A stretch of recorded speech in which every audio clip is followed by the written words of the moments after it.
Кеңешменин урматтуу катышуучулары, баарыбыз өзгөрүлгүс бир чындыкты моюндашыбыз керек. Ал ар бир бийлик органынын, ар бир түзүмдүн жана ар бир жетекчинин бир эле максаты элге жана мамлекетке ак кызмат кылуу. Бийликтин эч бир бутагы саясий оюндар жеке кысым көрсөтүү же өз көз карашын таңуулоо үчүн түзүлгөн эмес.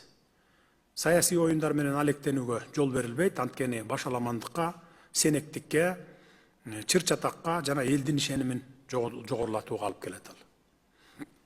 Мурда дал ушундай саясий амбициялар мамлекеттик органдардын милдеттери менен аралашып кетип, өнүгүүнү кам буугандай токтотуп, институттарды бузуп, демилгелерди артка тартып, натыйжада элдин ишенимине доо кетирген.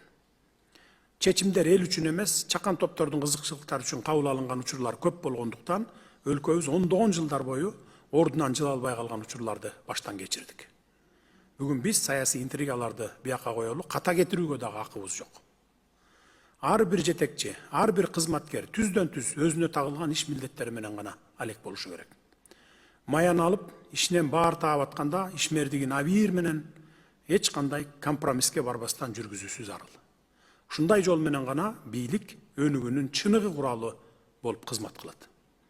Мына ушул жерден мамлекеттик кызматтардын жетекчилерине да кое турган талабым бар.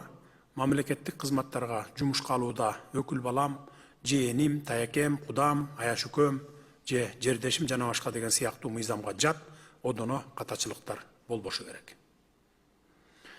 Эгерде ушундай мыйзамсыз учурлар, жагымсыз жагдайлар, адилетсиз көрүнүштөр аныкталса, мыкты жетекчи экениңерге карабай тиешелүү жазаңарды аласыңар.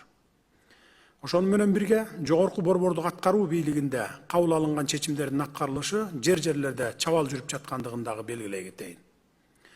Мунун так себептерин өз учурунда аныктап, тиешелүү чара көрүлбөсө, бүгүнкү күндө жетишилген өнүгүү темпи кайрадан басаңдап кетет. Биз буга жол бербешибиз керек. Ошондуктан облустардагы өкүлчүлүктөр, райондук жетекчилер жана айыл өкмөттөрү менен ыкчам, тыгыз кызматташууну колго алышыңыздар керек. Биз башкаруунун ачык айкын, натыйжалуу жаңы системасын курушубуз керек. Ар ким өз милдетин так аткарган жерде башаламандыкка, коррупцияга же бюрократиялык кысымга жол берилбейт. Ушундай тартип менен гана биз бардык максаттарды ишке ашырып, мамлекетке болгон ишенимди бекемдей алабыз жана Кыргызстандын өсүп өнүгүшүн камсыздайбыз.